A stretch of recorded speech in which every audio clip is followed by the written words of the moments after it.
I genuinely believe, I'm very much convicted that there's not a problem that God can't solve for you. Okay. That's where the first step is. Talk to God. It seems to me that a lot of people that are committing suicide, number one is men. We were speaking about the Ricky Rick album as we were on our way here, and I was like, I listened to a few of his tracks and I was like, this guy was going through so much. It's not a lot of times you see guys being vulnerable, number one, with whatever they're struggling with, right? Yeah.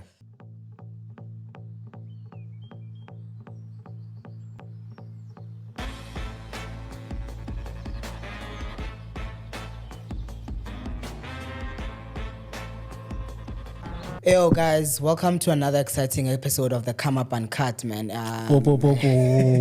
It's your boy, Tabo Shangela, back in the hot seat. Thank you so much, guys, for the continuous support. I know that I've been gone for quite some time, but I'm back. And my first guest is a familiar face. It's a boy that held it down the previous episode. I just thought it's only fitting to start with someone who started season 2 with us, So I thought, why not bring my boy back because of the positive feedback that we received. So I'm chilling here with KB again, but this time around, I'm the driver. I'm sitting in the hot seat. So yeah, guys, welcome, and I really hope you enjoy this episode. Chap, welcome back. No, Chap, hey, thanks for having me back again. Yeah. Didn't think I'd be back so soon, but thank you so much. It's an honor. Not a lot of people make it back for the second time. Just watch it back. The standard is just too high. Yeah. But how was the feedback from the previous episode, man? Like we were talking now on our way here, right? Yeah. On our way to your shooting, I did say that I've received a lot of positive feedback, and funny enough now, people were shocked. Let me give you a backstory, right? Let me start it from the beginning. One of the first people I shared the podcast with just before about to drop was in a group of friends, right? Yeah. And then one of the guys commented and said, I can't wait to hear what you have to say about whatever it is you were talking about. Because you, my brother, cannot hold your tongue sometimes, And eventually when the episode dropped, most people were shocked. They were like, yo, dog, Kanti, you were going through such deep things. Kanti, all this time you were sort of not, I don't want to say putting up a facade, but they felt like they thought they knew me. Yeah. So when I shared that piece of vulnerability, but the anxiety and all, it kind of shifted or kind of changed how they viewed me now. Okay. So it wasn't... In a positive light. Yeah, it's in a positive light, Okay. Yeah, because generally they didn't think I'm that kind of person that would go through anxiety because I'm always a positive one. I'm always the one making jokes around people. So it came as a shock for most people. But essentially, I got a very good feedback on it. I mean, some people are like, dude, you should do this more often. Like, you are natural at this. So is that you applying for a job? Nah. It's me playing on nepotism. Not even applying. I have the job. No, man. I have to say, as we were coming, I told you the same thing when I said the feedback that I received. A lot of people said it's not a lot of times you see guys being vulnerable. Number one, with whatever they're struggling with, right? Yeah. And I think I told you this, but I have to share it. As I was sharing the episodes of the Come Up on TikTok, I received a DM from a guy. This other guy DM'd me, and he said something like, would you stop with this red pill nonsense bullshit? And I don't know what red pill content is, actually. Yeah. Until recently, because I had to Google what this guy was saying. Yeah. So red pill is, when I Googled it, Andrew Tate popped up. That's it. So to those people that don't know, red pill content is, I don't think I explained it to you, right? So apparently, according to ChatGTP, red pill content is content where men are speaking out on conversations that they wouldn't naturally speak out on, right? Example, mental wellness. Example, the struggles that they have with their girlfriends, wives, etc. Yeah. Right? Where a lot of it was positive. but there was a bit of negative. But I love negative criticism because you get to really reflect, you get to really improve, you get to really grow, you know. But anyway, man, currently, where's your headspace at? What's been happening? What did I miss? I mean, I speak to you almost every day. Yeah. But what did the viewers miss about you? Most importantly, what's been happening?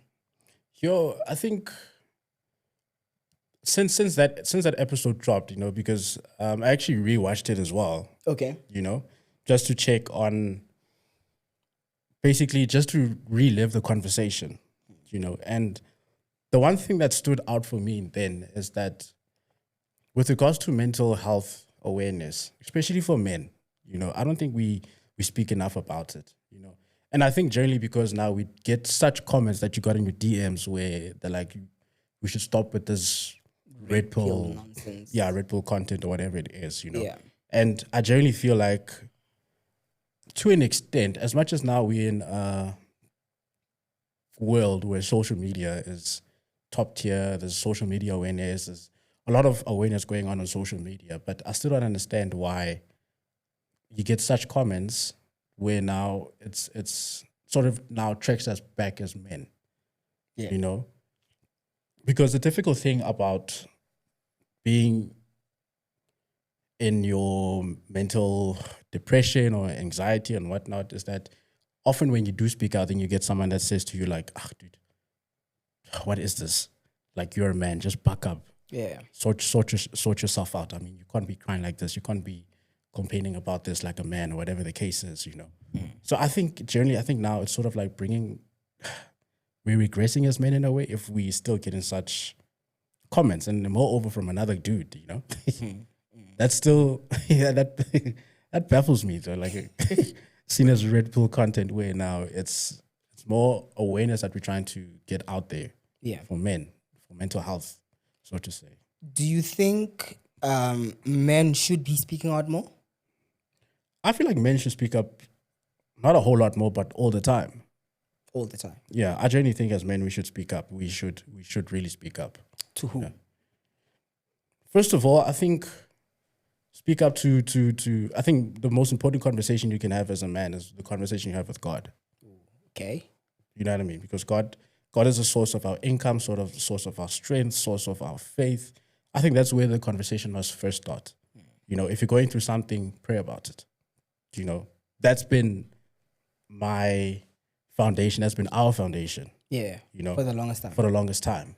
You know, and I genuinely believe, you know, I'm very much convicted that there's not a problem that God can't solve for you. Okay. That's where the first step is. Talk to God, right? And obviously God with his Holy Spirit, he'll then lead you to the right people to talk to.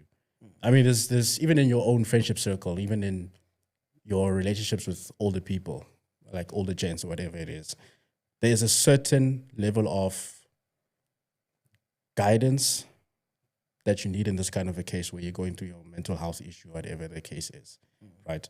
That's where now I believe that the Holy Spirit will now then guide you to the right person to talk to, guide you to the right connection, right? And then through that, you'll get the advice and sort of now start implementing into your life. Yeah. That's where I believe, that's where we should start first. Yeah. First start with God, then God will then direct you and lead you to the right person. Okay. Sometimes it might not be a person that you know personally. Sometimes it will be a person that you think never in a million years I would speak to this you guy. would speak to this guy. Yeah. You know? Yeah. Yeah. The reason I'm asking to who, right? I was looking at the stats recently, man, and internationally now, where it seems to me that a lot of people that are committing suicide, number one is men. We were speaking about the Ricky Rick album, as we all know. Yeah, And yeah. I was like, I listened to a few of his tracks and I was like, this guy was going through so much. Yeah. And he was speaking out, you know, a lot of his recent interviews before he sadly committed suicide. He was reaching out, right? Yeah. And it got me thinking, man, like, who do we speak to? Because these people that say red pill nonsense content, blah blah blah blah blah. I, for one, I know that sometimes I've been guilty of that. Where I've commented on. I actually did it last week. and I'll put my hand up and say I did it. There was this guy on TikTok. he posted a video of himself crying. I think his wife left him or his girlfriend left him because he lost his job. And that was the caption, right? She left him because I left my job. And then he was crying.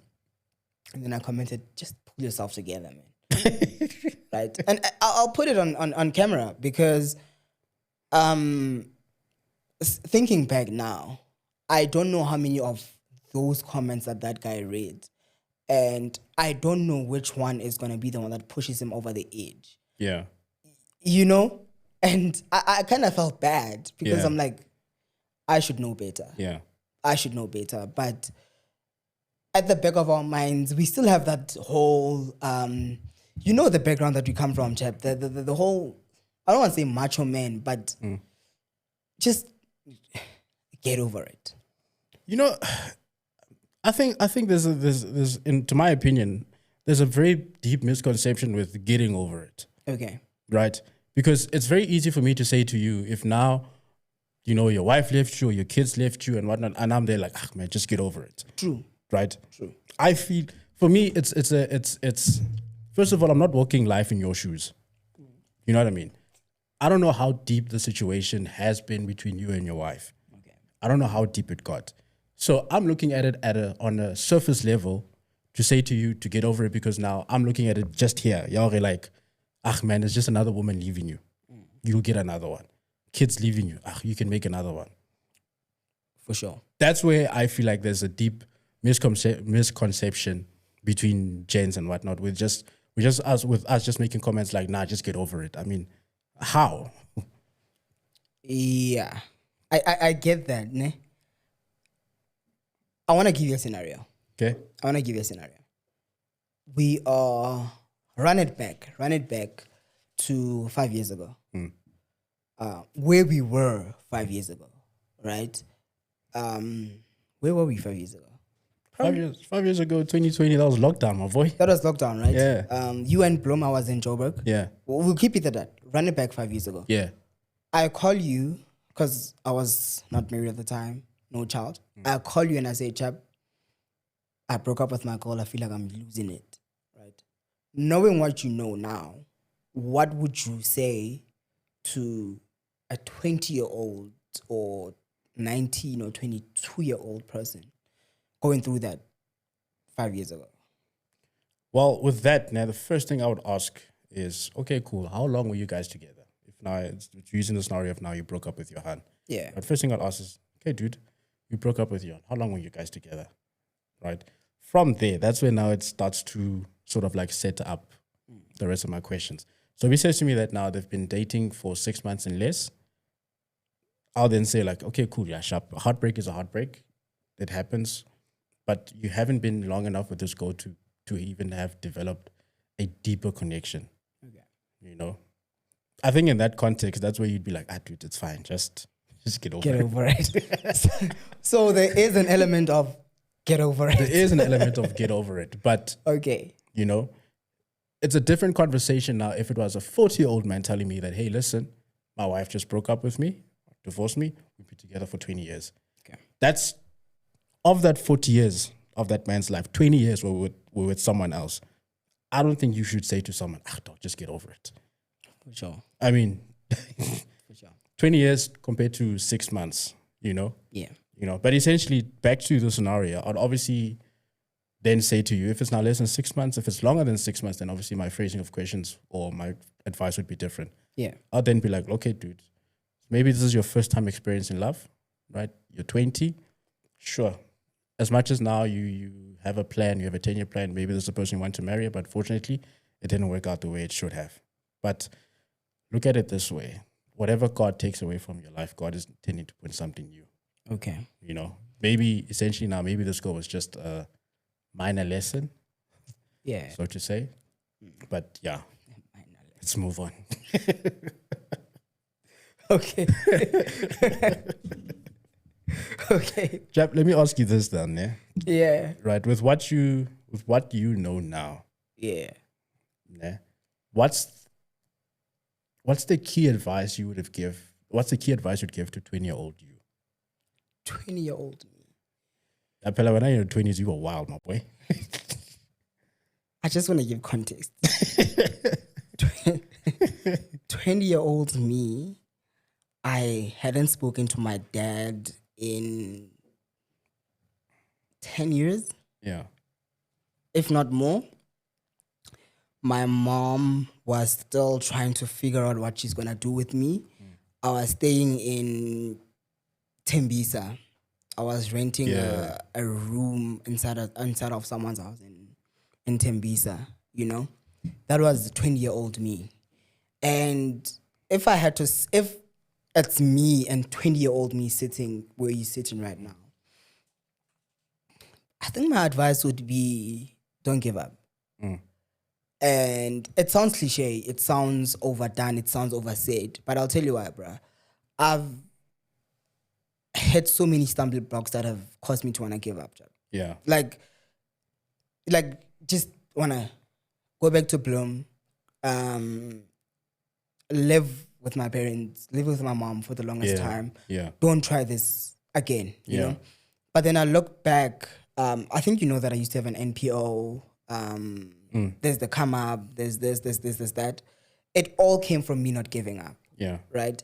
And I see it every day when I'm in ekasi, literally with friends. Like we're gonna have like a meal kokasi, and I look at these guys that have so much potential, and a part of me wants to say, don't give up, because you don't know where your next big break is gonna come through. Yeah. You know? So I think that's what I would say, chap. I was very depressed in my 20s, man. And I don't think any of you guys knew that. No, we didn't. We didn't. But again, now in our like looking back at in our 20s, we were so macho men. That's the thing. Exactly. The type of that I was in my 20s is probably different from what you see right now. Yeah. Because we were similar in our 20s. Yeah. Because same lessons, same church, same life. Like we were basically the same person. Yeah. But from 20 to 24 was my highest depressed that I've been in my entire life. Yeah. But crazy thing is, that was when I appeared the most happiest. You know, I meet people that knew me when I was 22 and be like, yo, dude, you used to be so happy. Blah, blah. But that was like when I was very, very depressed because nothing was going my way. Remember, I wrote off that Hyundai that, written off. Like that took me back, chap. Yeah. That did a number on me. Yeah, I still remember the car's name. It was Faith. I named my car Faith. I remember it was Faith. It was Faith, man. After I wrote it off, and I think that's why the closeness that I have with Sihle, right? And I mention him a lot, man, because in that period, I think I disappeared for like 9 months, and no one knew where I was. Like absolutely no one. The only person that knew where I was my mom. You know, because I was wondering, like, how do you bounce back from this? Right? And he was one of the first few people who looked for me until he found me, and he's like, Mchana, we need to get out of this thing. It's been long enough now. I need to pull you out of this thing. And he did that, right? So, yeah, man, but to answer your question in short, don't give up, Jab. Don't give up. What would be your advice? I want to change the question a bit. Not to you, but to a 20-year-old living in South Africa right now, a male 20-year-old living in South Africa right now, what would be your advice? You know, more than anything, you know, what like I said in the last episode, whatever it is I advise on is based on my own personal experience, you know? So I don't want to say to him that he mustn't give up. I wouldn't say that to him. What I'd say to him is that instead of giving up, or I don't want to say give up or say don't give up, I'd rather change it and say, dude, you need to just persevere more. Oh, yeah, that's the word. That's the word. You need to persevere more. You know what I mean? Because as much as it's easy to say to someone, hey, don't give up. That's it. Don't give up. And all they're doing is just not doing anything. What are you not giving up in? You know? And what if it's not working out? If, that's the thing. Yeah. I get what you're saying. Yeah. So rather than idling or not giving up, persevere, press on, push on. That's the advice that I give most people whenever ask me for advice about life choices and whatnot and whatever it is they're doing. And I always tell them, just persevere. If this thing is meant for you and meant for you, or it's meant for you to do so that other people's lives change, press on, persevere in it. That's the most important thing. And more than anything, watch your friends. True. Watch the kind of friends. We spoke about this. you can dive into that though in the conversation that we had, because I feel like it was very important. The one that we had off camera on our way here. Yeah. About male friendships. Yeah. You know what I've learned about male friendships is that your friends, when you have a solid core of friends, you guys can make it through anything. You know, not just solid friends. Y'all are like every weekend, like, hey, dog, let's go pop a bottle of Hennessy. You know, or dog. I mean, I see a couple of girls passing by. Dog, let's go mac on those girls. Nah, you need that genuine friendship where I know when I'm failing, my friends are there to pull me up. You know, which for me is it's very key to have. I don't want to say decent, but you need to have friends that are looking out for you as much as you're looking out for them. Yeah, there should be that that balance. Yeah, you know? yeah. But essentially, dog. Let me ask you this now. Obviously, we're boys. You know what I mean? Yeah. You know, and what I want to know is what's the key elements do you think each and every single male friendship should have? I'm laughing, ne? I'm laughing. Yeah. Because I'm thinking about the song that I was listening to earlier with my daughter. Kendrick Lamar, Loyalty. The first lyrics is, it goes something like, I've got loyalty and royalty inside of my DNA, right? And for me, that answers your question, bruh. Loyalty. I need to trust, chap, with all my friends, with all the people that I consider friends, and the lines are not blurred. Anyone who's watching this knows who's my friend, who's an accomplice, who's a colleague, who's an accomplice. What did you do? Accomplice. What did you do? I said accomplice. I want to see acquaintance. I said accomplice. I haven't committed any crimes. I said it with my chest. I said accomplice. Yeah, but like acquaintance, colleague. Because with my friends, chap, I trust you guys with my life. And I feel like anyone says that, but they don't understand the gravity of that, of saying, dude, I trust you with my life. If lights are fading, and I'm in an ambulance, blah, blah, blah, who do we call? You can't get a hold of your wife. Dude, you guys are like next in line. Yeah. Because we've been together like for so long. We've had so many real conversations that you know what Thabo would want, you know? And I say that in male friendships, bro. You need to have loyalty to be like, bruh, this guy, it's either we die together or none of us dies. You know, you used to post a status like years ago. I don't know if you remember, like years ago, chap. It was two soldiers. We leave no man behind. The one holding the other one. And the caption was, leave no man behind. Yeah. That was like years ago. Yeah. Like more than 7 years ago. And it's still in my mind. Yeah. Because that's just how we are. Yeah. Leave no man behind, bro. Yeah. Like loyalty. This new age friendships of comparisons and it's new, bro. Like I'm seeing male friendship groups now like competing. It's something that I can't fathom in my mind. Because to me, if we're going out, you have 50 rand, I don't have money, we have 50 rand. Exactly. It's not that you have 50 rand, I don't have, we have 50 rand. Yeah. If I have 20 rand, you have no money, we have 20 rand. Yeah. You know, but recently what I've been seeing, it's different. I don't know if times are changing. I don't know if we are still stuck in the old school mentality. But, amen, to the young black boy child, you need friends that are going to be loyal to you. Because life is going to rock you. Yeah. like, I don't care how high you are, life is going to rock you. Yeah. And you're going to need your friends. Yeah. You know? So that's it for me, man, chap. Loyalty, bruh. loyalty. And for you, the one thing though, if you had to choose one thing for friendship, what would you say it is? You know, the common thing I always look for in friendships or in male friendships as a core, respect. I don't think we give respect enough credit. Okay. Right, in a male friendship. Because now, for me, respect is sort of the line that you're going to cross between whether maybe you see my girl out and then you decide to mac on her. True. Then as a friend, then you don't respect me, you don't respect what I have with that person. I don't respect your girl. You don't respect my girl at that as well. You know what I mean?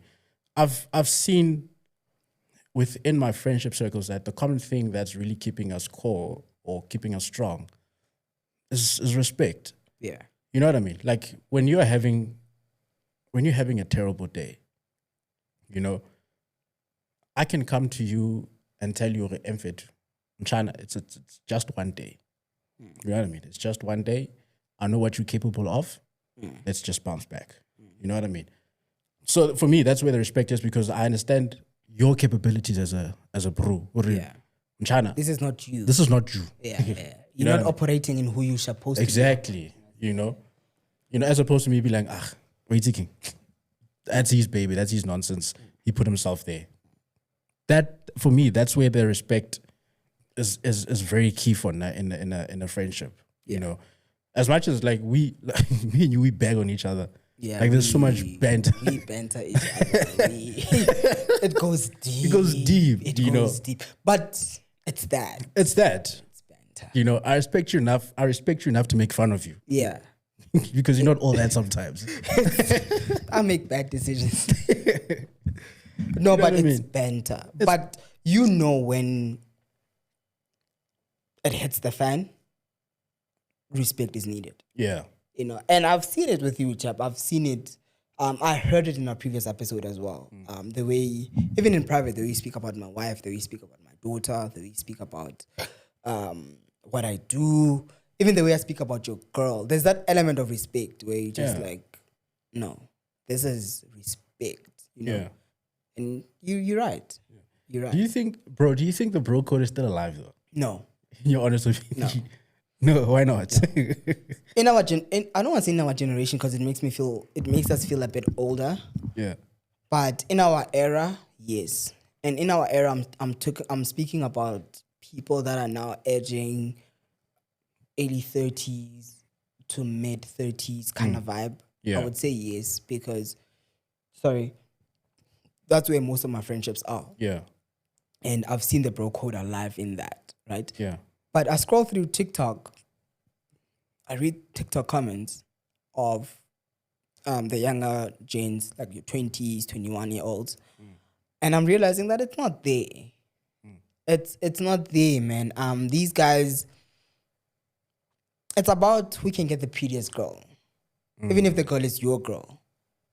If I can get your girl, then you are weak. That's what I've picked up by scrolling through, like, you know, reading these things. But then, because I'm very big on Twitter. Like I love Twitter. I love Twitter because I feel like the people that I follow, I've been following for the past 10 years. So we kind of grew together. You know, the content is still similar. And there you still see that people still respect bro code. But I feel like it's dying. Okay. I feel like it's slowly fading out, bruh. Like that brotherhood, chap. They're like, if you need help, I'm gonna rock up to your place. Go overall.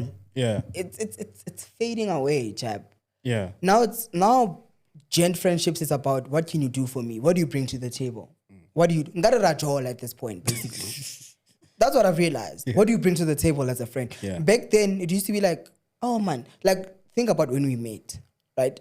When we met, you were a student. I was working as a junior admin clerk or whatever. But you didn't even know what I was doing. I didn't know what you were studying. But it was just the thing of, we're going to be boys. We're going to be bros for life. Yeah. And we became that. But now it's like, this one doesn't have a pretty girlfriend. This one doesn't have this, you know? Kind of dying. It's dying with this new upcoming generation of gents.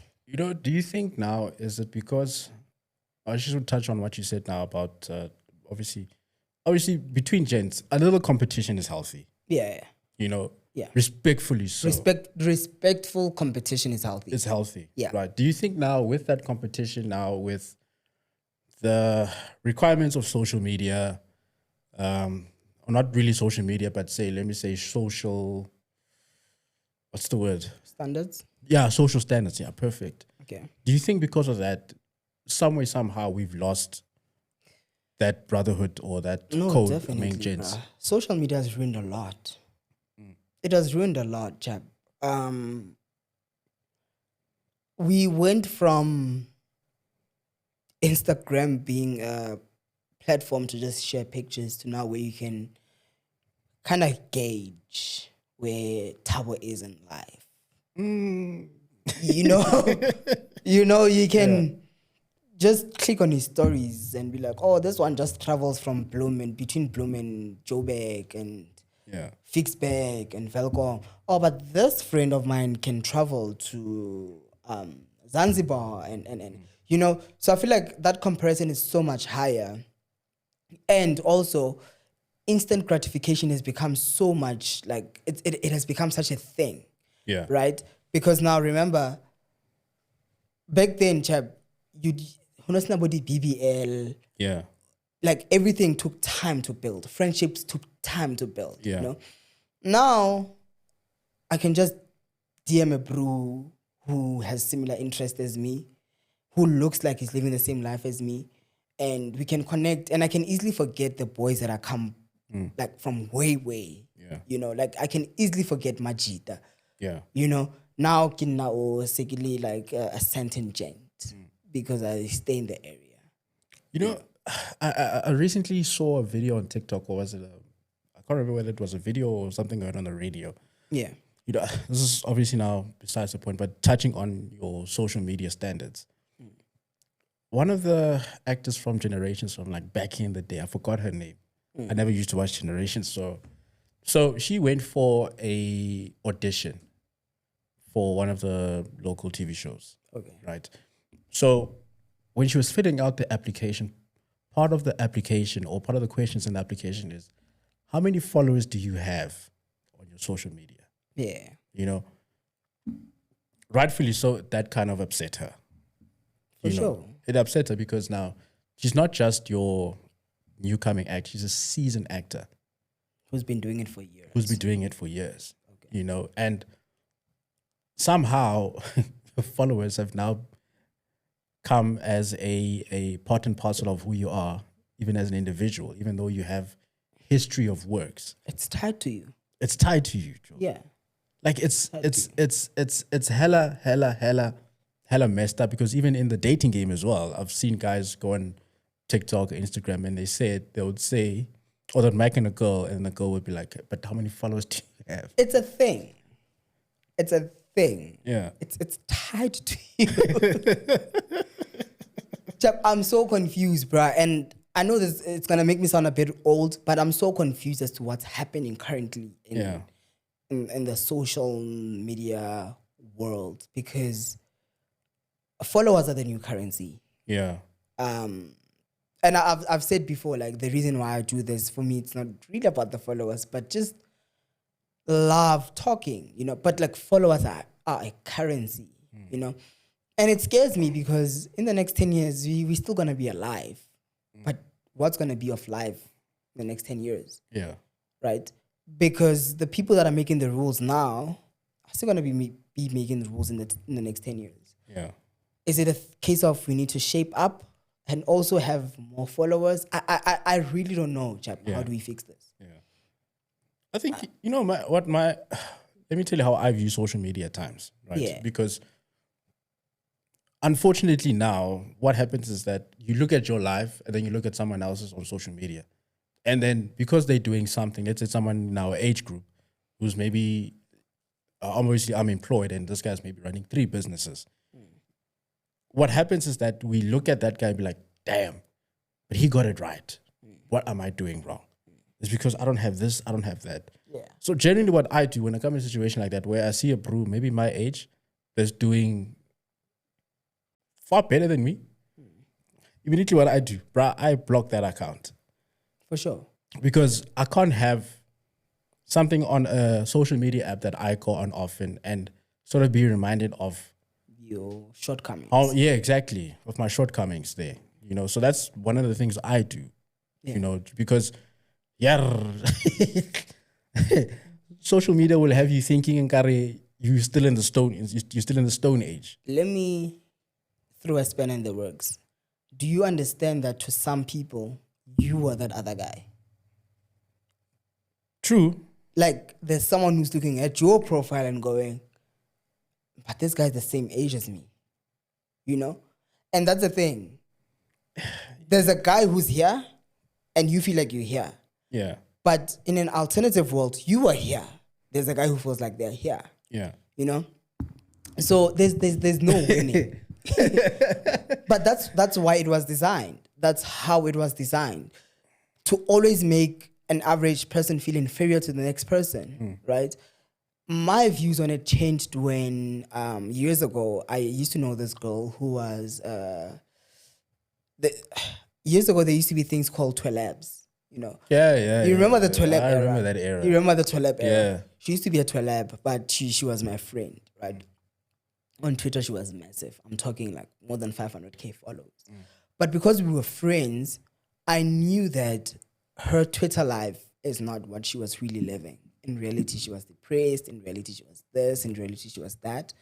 And she often shared the realities, man, of, bruh, I need to do this because of brands. It's not even my real life. You know? So sometimes I view these people and I'm like, but I know that it might not even be your real life. How many celebrities have passed away in South Africa, rich, that we had to contribute to bury? You get... Yeah. Like, more often than not, if a celebrity passes away in South Africa, there's going to be a Capitec card flying around Twitter where we need to send to donate money to. But this guy was posting everything on Instagram. Yeah. Social media is not real. Yeah. It's not real, chap. We can fake it, but it's not real. Yeah. And I just hope that a lot of gents know that it's not real. Most of these girls that they feel like, yo, if I can just get a chance with this girl. Some of the most broken people, you don't even need that in your life, bro. You know, I heard something funny now. Okay, I found it funny. Yeah. You know? Of course you did. So, what most of these Instagram girls do, right? I just found it funny is that once in a while they'll take a trip to like a Bali or to like a Dubai or whatever.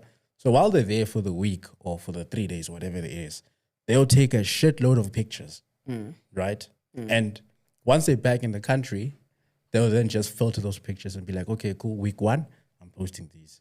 Yeah. The following week, they post another. Yeah. Obviously, now it won't be the same. It's the same place. But different. Yeah. But they'll still tag themselves and they're still in. They're still there. Yeah. Drake said, I used to know a girl that would go on a trip once in a while and then post pictures like she's still there. It's from an album that he released years ago. Scorpion, what, you know? It shows that it's just the reality of these Instagram models. Yeah. Happens overseas as well. Yeah. You haven't been there in years, but you're still posting pictures like you're still there. Yeah. You know? But... You know, also on that, like the way people are fronting about cash and whatnot, I think our time in Bloom sort of like desensitized me from that because Makufe time, niggas were hiring cars. We knew who was hiring cars. We know you don't have a car. No, just thinking back to that time now, you know, because with that, I'm able to like sort of filter on social media and be like, nah, man, but bro, we know your real life. Come on, Kufa driver R8. We know you.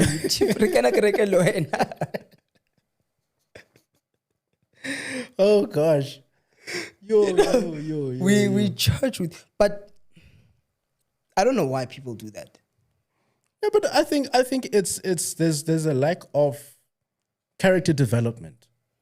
Okay. There's a whole lack of character development. I mean, we've seen this where, as much as now you have money and all, blah, blah, but the fact that you were still out there going to the streets, spending money on people you don't know, getting validation from people you don't know, shows already there's a certain part of you that you've not fully accepted about yourself. True. You know? Sometime back we were having a conversation with an old friend of mine, right? Didn't get weird, but yeah. So we were talking about being homosexual, right? Nah. You're not gonna get cancelled, bro. But this was just an honest conversation. Wait, man, you were having a conversation with him about being homosexual? Yeah, about the community. I don't know how to put it now. Okay. Yeah, about being gay and all that. Okay. Right. So I think there was the three of us. I think there was a girl in the conversation as well, right? And then she didn't mention that, or she didn't mention that she has gay friends and whatnot, right? Okay. And then he's like, "Nah, I'll never let a gay guy walk around me."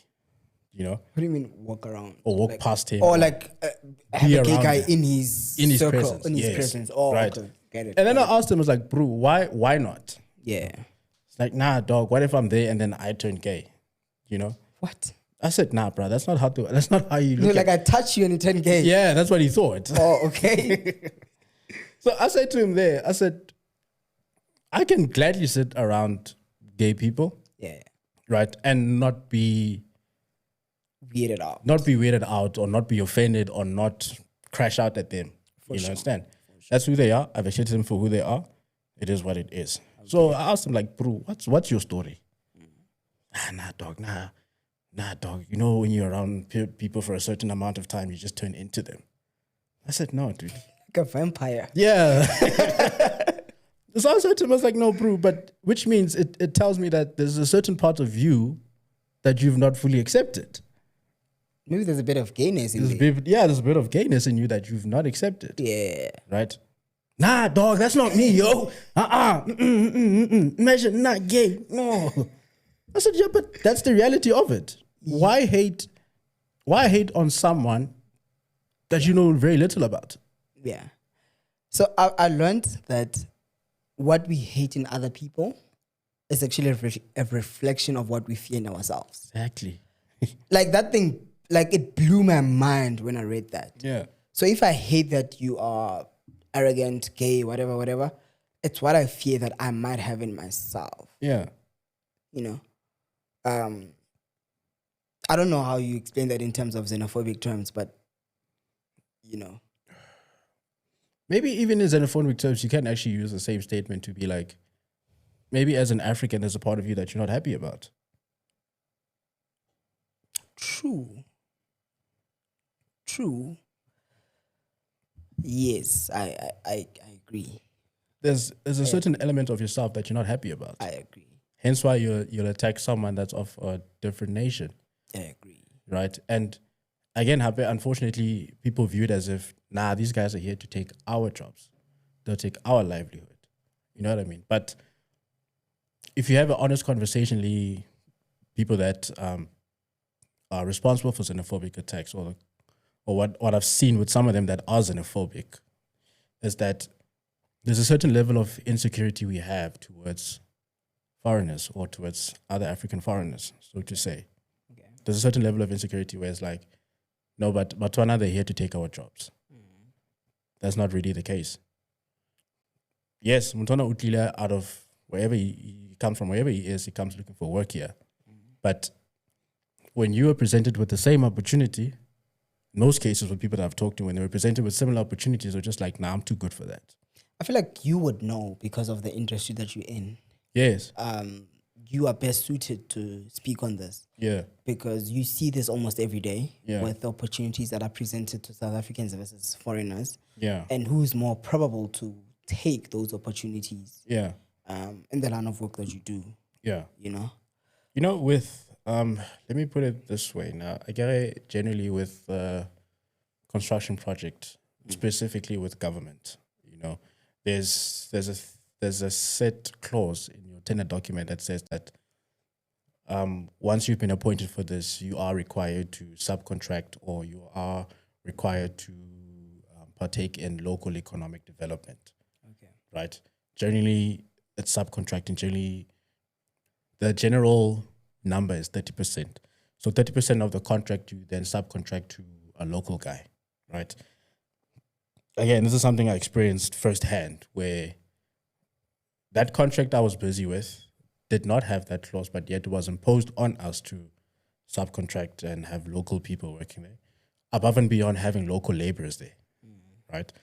So we got a subcontractor to do work for us specifically, or not specifically. I gave them painting because generally painting is I used to view painting as one of those trades where you can just paint, it's done, it's a finishing element, right? But first of all, the subcontractor you appoint for the work, right? He already, if you tell him that, okay, cool, I'm giving you a job, so this job for you is going to cost 10,000 rand, right? Yeah. In his mind, that 10,000 is his. It's not about the employees. It's not about the project. It's not about the project. That 10,000 is his. Okay. Right. Not factoring that in that 10,000, because now it's a local guy, I never let them buy their own material, outbuy the material. Right. So all he has to do is just provide labor. Right. And I explained to them, like, look, this 10,000 is for you to do the work. You don't have to buy material. You just have to get a decent supervisor and make sure that the work is done and get skilled guys to do this work. Right. That's all that 10,000 is for. My bro, that first payment, he's gone. He'll tell you, most of them will come back after the money runs out, because you tell them, like, okay, cool, your guys have worked for a week and they've produced work that only amounts for 2,000, and then his labor expense at the time would maybe be 3,000. Already he's running at a shortfall. Yeah. What do you do? Throws his toys out the cot. No, this thing is not enough. You're not giving me enough money. He's probably haven't paid his employees yet. Hasn't paid his employees yet. Yeah. 9 times or 8 times out of 10, take the money, gone. And that's the reality of us South Africans. That's the reality of us South Africans. In construction and these tender. Yeah, the opportunity is there, you know? Yeah. Opportunity is there. But to me, it seems like, to an extent, that we don't want to work for those things. Okay. We just want to be given money in jail on a silver platter, like, hey, dude, here's cash for you. Whereas now, if you work with foreigners, I mean, in that same project, I had guys from Lesotho that were building. Bruh, those guys would knock on my door daily if there wasn't material on site. They'll tell me straight up, it's like, Ntate, re tlile mona o tlo sebetsa. Ya re ha hona material le site mo a re utlwane le yona. So is it a thing of we are complacent as South Africans, or we feel like we deserve a bit more based on the history that we come from? What in your experience, because I'm not in your industry, and in the industry that I'm in, there's very few foreigners to, you know. So in your experience, what do you think causes that? I think, to me, now what I've noticed is that it's two things. Yeah. Right. Obviously now it's complacency, right? And then also the lack thereof. So meaning there's a lack of jobs. There's a lack of skills development. There's a whole lot of lack that we are missing in the country. And, you know, primarily in my industry as well. You know, when I talk about complacency, is that to dive deep into complacency, what I mean is that now people want jobs, but they don't want to work once they get the jobs. Okay. It's one of those things where, yes, I am employed. I'm employed and I get money at the end of the month, carry 25 again, and that's it. I don't, like, when you ask them, hey, can you come and, for instance, let me bring it back to construction again and say, hey, dude, can you come and, no, let's just dig this hole. Like, no, I'm not here for that. I'm better than that. What I mean, to dig a hole.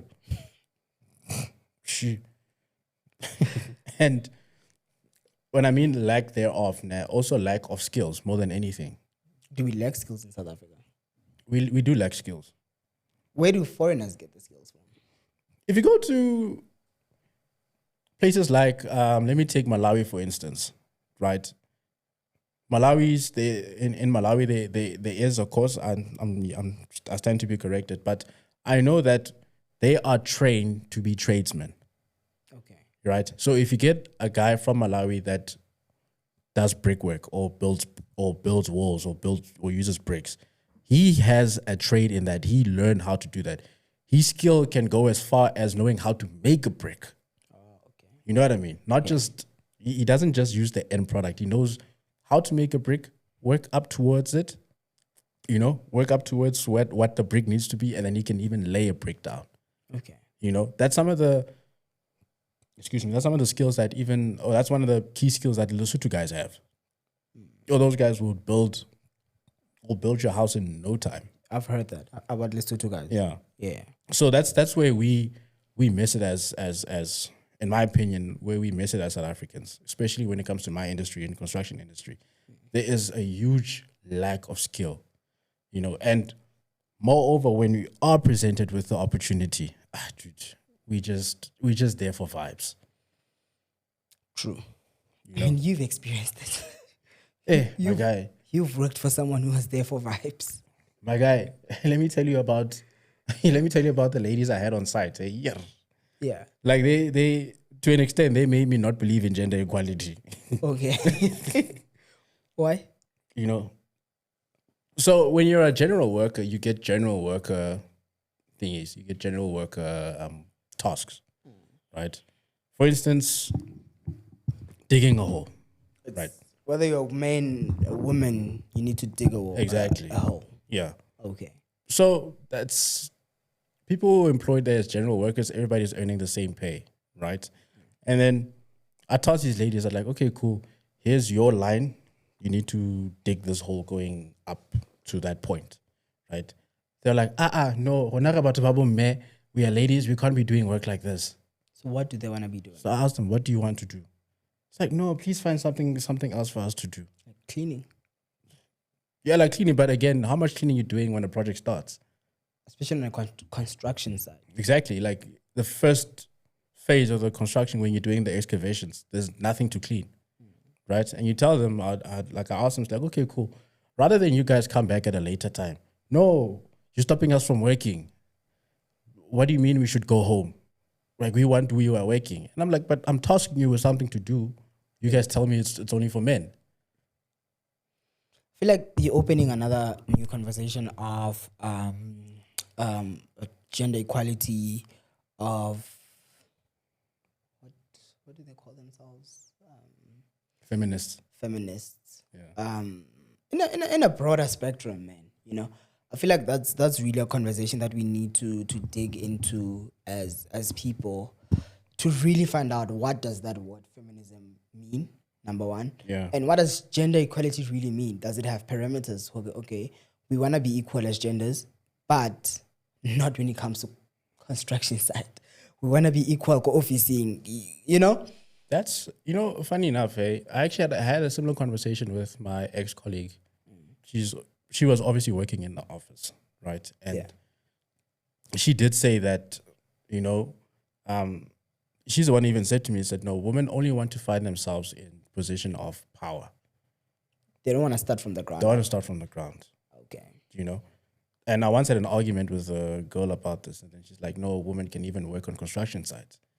And I said to her, like, girl, you went up right my alley. I said, yeah, girls do want to work in construction, but however, they just want, more than anything, they just want the managerial position.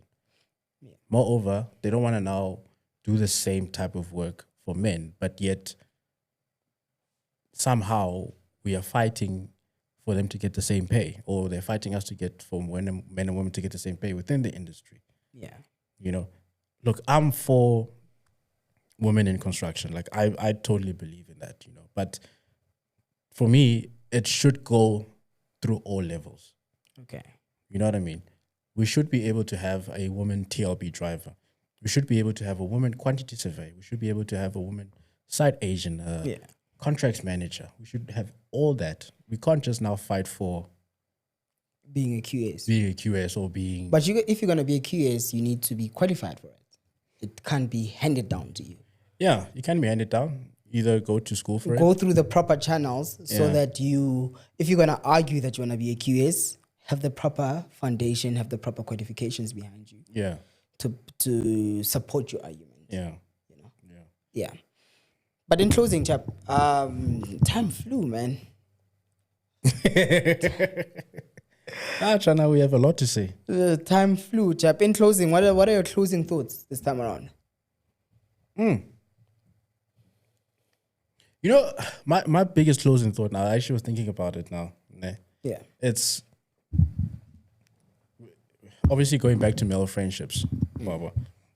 To an extent, I think we need to hold each other accountable as friends through the words we say. Okay. Meaning, right? Let me go deeper, right? So if your boy is there and then he's like, yeah, but that girl is bad, eh? She got a fat, you know? I think we should be able to hold ourselves accountable in such conversations and be like, dog, but you can't say things like that.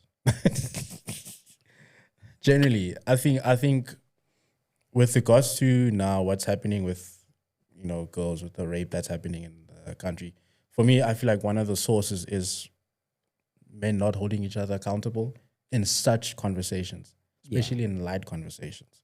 Yeah. Yeah. That is very true, chap. I don't want to say we failed to do so, but I used to stay Kosovo. Yeah. The biggest misogyny you're gonna hear.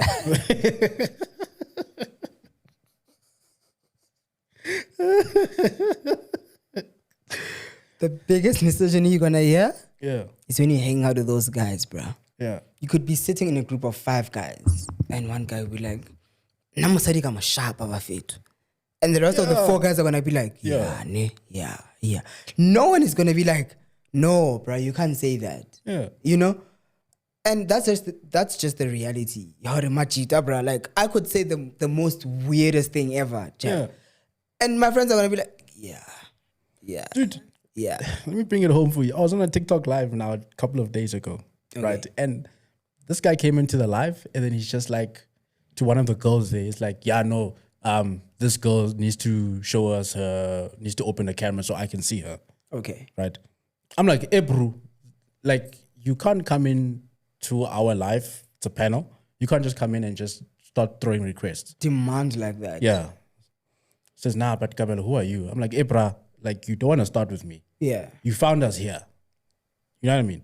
Like, you found us here. Please show us some respect. Do we need to close, but do you feel like we have a lack of respect for women in South Africa as gents? Generally, we do. I feel like we do. We don't respect women a lot. We don't respect women enough. Not even a lot. I don't think we respect. Men. As men. In general. Yeah. Particularly now, for me, it goes back to the conversations we have when women aren't present.